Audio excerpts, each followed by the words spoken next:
Mi Barca, encuentro virtual de las pequeñas comunidades de la nueva evangelización de la Diócesis de Caldas, un programa producido por la Vicaría de Pastoral y la Pastoral de Comunicaciones. Bienvenido. Deseando paz y bien, saludamos a todas aquellas personas que en este momento nos están escuchando en este programa Mi Barca, un espacio de encuentro con el Señor y de encuentro con hermanos. Bienvenidos.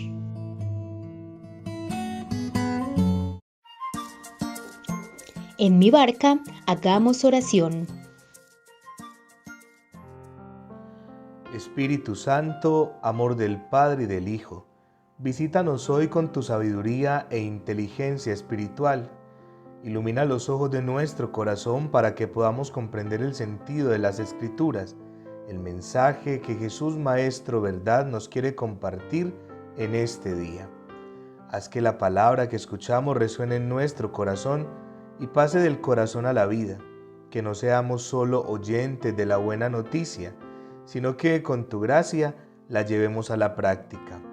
Ven, Espíritu Santo, abre nuestra mente, voluntad, corazón y haznos acogida de la palabra de la verdad y de la vida. Amén.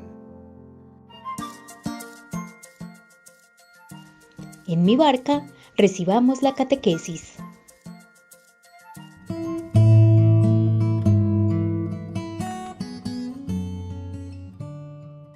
Nuestra espiritualidad cristiana halla como fundamento la relación y la revelación de Dios uno y trino, Padre, Hijo y Espíritu Santo.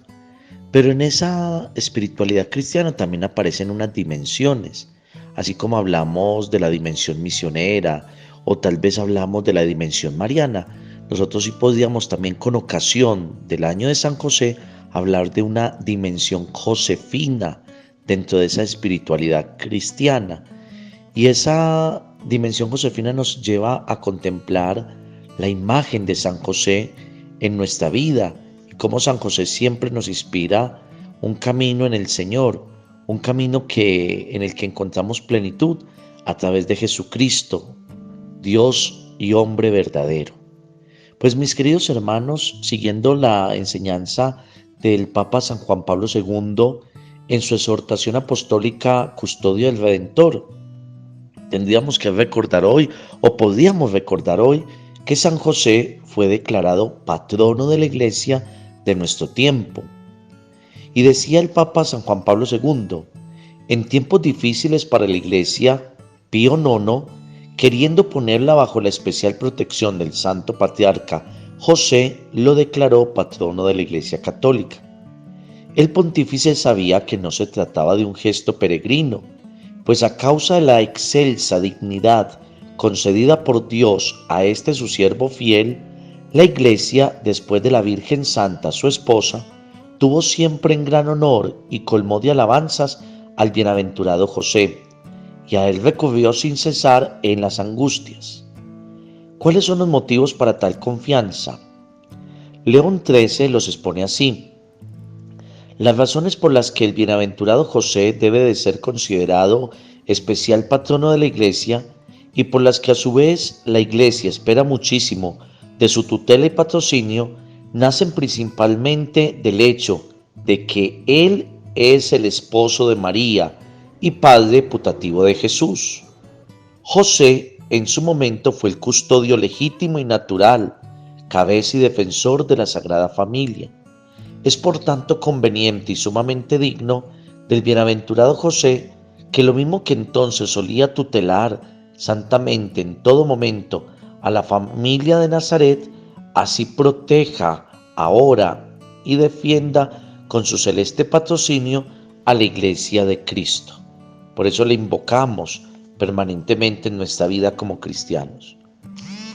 Este patrocinio debe de ser invocado y todavía es necesario a la Iglesia, no solo como defensa contra los peligros que surgen, sino también y sobre todo como aliento en su renovado empeño de evangelización en el mundo y de reevangelización en aquellos países y naciones en los que, como he escrito, dice el Papa San Juan Pablo II, en la exhortación apostólica postsinodal Christi Fidelis Laici, la religión y la vida cristiana fueron florecientes y que están ahora sometidos a dura prueba. Para llevar el primer anuncio de Cristo y para volver a llevarlo donde está descuidado u olvidado, la Iglesia tiene necesidad de un especial poder desde lo alto, don ciertamente del Espíritu del Señor, no desligado de la intercesión y el ejemplo de sus santos. Además de la certeza en su segura protección, la Iglesia confía también en el ejemplo insigne de José, un ejemplo que supera los estados de vida particulares y se propone a toda la comunidad cristiana, cualesquiera que sean las condiciones y las funciones de cada fiel.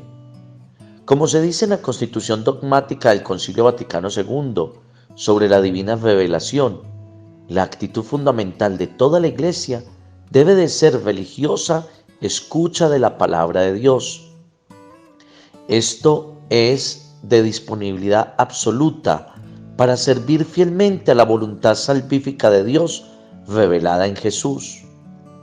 Ya al inicio de la redención humana encontramos el modelo de obediencia, después del de María, precisamente en José, el cual se distingue por la fiel ejecución de los mandatos de Dios.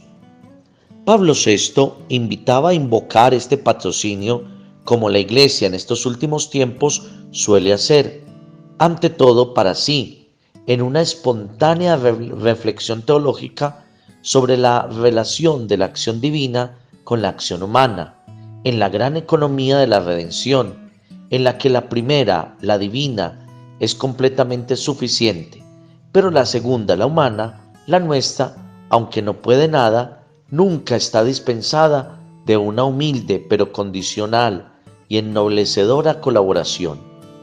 Además, la Iglesia lo invoca como protector, con un profundo y actualísimo deseo de hacer florecer su terrena existencia con genuinas virtudes evangélicas como resplandecen en San José.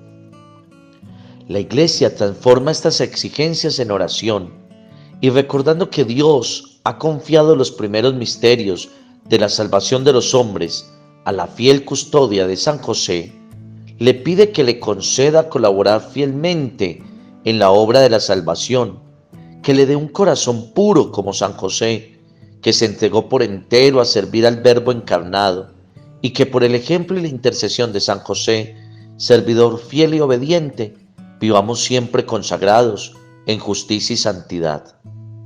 Hace ya 100 años el Papa León XIII exhortaba al mundo católico a orar para obtener la protección de San José, patrono de toda la Iglesia. Y en una de sus cartas encíclicas se refería a aquel amor paterno que José profesaba al niño Jesús. A él, próvido custodio de la Sagrada Familia, recomendaba la heredad que Jesucristo conquistó con su sangre. Desde entonces, la Iglesia, como he recordado al comienzo, dice San Juan Pablo II, implora la protección de San José en virtud de aquel sagrado vínculo que lo une a la Inmaculada Virgen María, y le encomienda todas sus preocupaciones y los peligros que amenazan a la familia humana. Aún tenemos muchos motivos para orar con las mismas palabras de León XIII. Aleja de nosotros, oh Padre amantísimo, este flagelo de errores y vicios. Asístenos propicio desde el cielo en esta lucha contra el poder de las tinieblas. Y como en otro tiempo libraste de la muerte la vida amenazada del niño Jesús, así ahora defiende a la Santa Iglesia de Dios de las hostiles insidias y de toda adversidad. Aún hoy existen suficientes motivos para encomendar a todos los hombres a San José. Qué bueno que toda esta reflexión acreciente nuestra devoción a San José para que lo imploremos no solamente como protector de la Iglesia, sino también de nuestras familias y de nuestra propia vida. Dice el Papa San Juan Pablo II, deseo vivamente que el presente recuerdo de la figura de San José renueve también en nosotros la intensidad de la oración que hace un siglo mi predecesor recomendó dirigirle. Esta plegaria y la misma figura de José adquieren una renovada actualidad para la Iglesia de nuestro tiempo en relación con el nuevo milenio cristiano. El Concilio Vaticano II ha sensibilizado de nuevo a todos hacia las grandes cosas de Dios, hacia la economía de la salvación, de la que José fue ministro particular, encomendándonos por tanto a la protección de aquel a quien Dios amó, confió la custodia de sus tesoros más preciosos y más grandes. Aprendamos al mismo tiempo de él a recibir a la economía de la salvación. Que San José sea para todos un maestro singular en el servicio a la misión salvífica de Cristo, tarea en la Iglesia que compete a todos y a cada uno, los esposos y los padres, a quienes viven del trabajo de todos de sus manos o cualquier otro trabajo, a las personas llamadas a la vida contemplativa, así como las llamadas al apostolado. El varón justo que llevaba consigo todo el patrimonio de la antigua alianza ha sido también introducido en el comienzo de la nueva y eterna alianza en Jesucristo. Que Él nos indique el camino de esta alianza salvífica, ya a las puertas del próximo milenio, durante el cual debe perdurar y desarrollarse ulteriormente la plenitud de los tiempos, que es propia del misterio inefable de la encarnación del Verbo. Y termina el Papa San Juan Pablo II esta exhortación apostólica diciendo: que San José obtenga para la Iglesia y para el mundo, así como para cada uno de nosotros, la bendición del Padre y del Hijo y del Espíritu Santo. Dado en Roma, junto a San Pedro, el día 15 de agosto, solemnidad de la Asunción de la Virgen María, del año 1989, 1º de mi pontificado, dice el Papa San Juan Pablo II.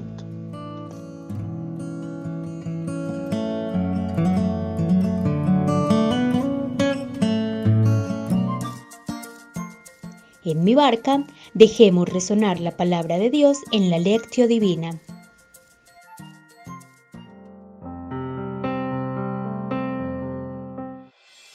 ¿Qué dice el texto? Escuchemos la palabra.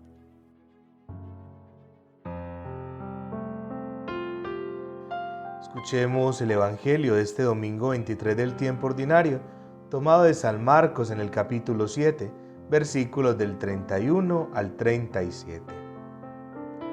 Después salió de la región de Tiro, pasó de nuevo por Sidón y se dirigió al lago de Galilea, atravesando la región de la Decápolis.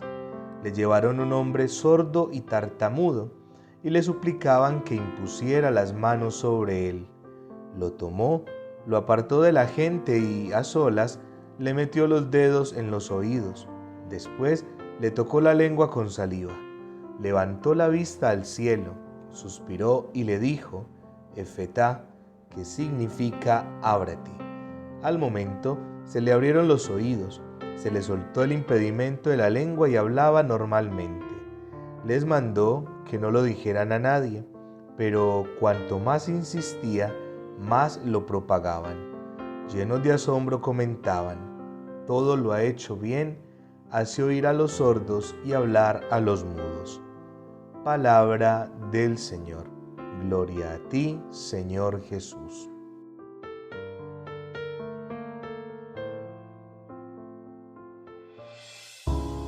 Dejemos resonar el mensaje. Meditemos. En el centro del Evangelio hay una pequeña palabra muy importante, una palabra que en su sentido profundo resume todo el mensaje y toda la obra de Cristo. El evangelista San Marcos la menciona en la misma lengua de Jesús, en la que Jesús la pronunció, y de esta manera la sentimos aún más viva.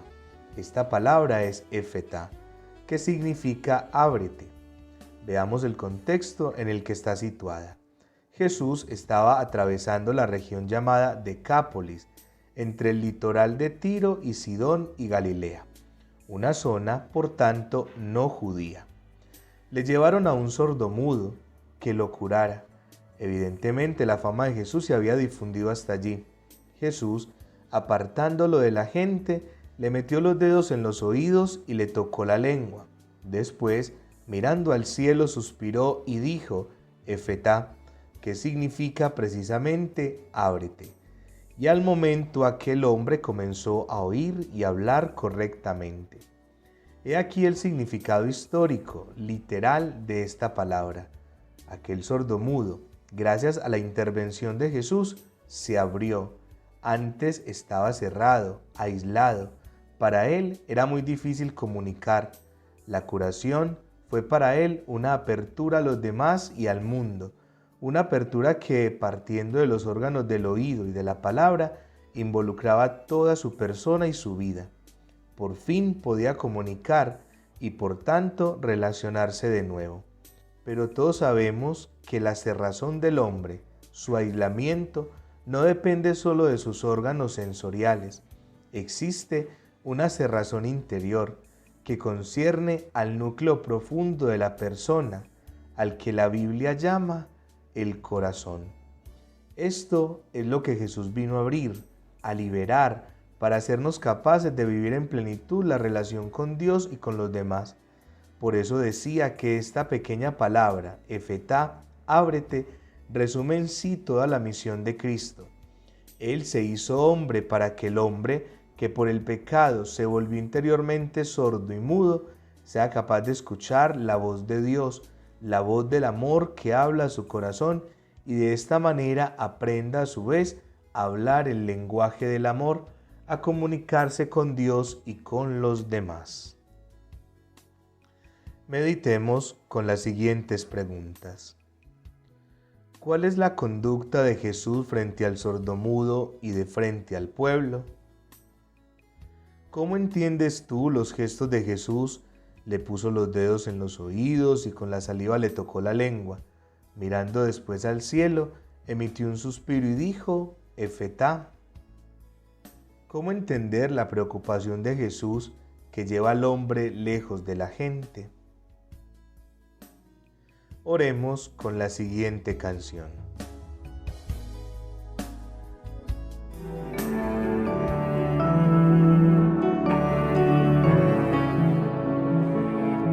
Te sanaré derramando sobre ti mi bálsamo de amor. Te curaré, te sanaré, te sanaré. Sanaré cada herida, porque yo soy tu Señor y tu pastor, te sanaré. Levanta hacia mí tus manos y alábame con el corazón. Entraré hoy en tu vida y habitaré muy dentro de ti. Te renovaré, te doy nuevas fuerzas. Ya no tendrás temor. Levántate y camina. Y ahora que puedes, tú ven y sígueme. Ven y sígueme.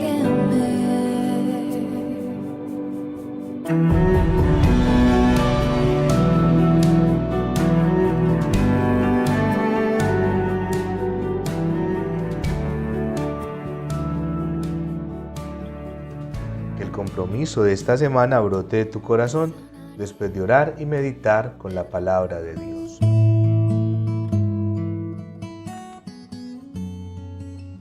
La oración y el encuentro con la palabra nos impulsa a seguir siendo testigos del resucitado.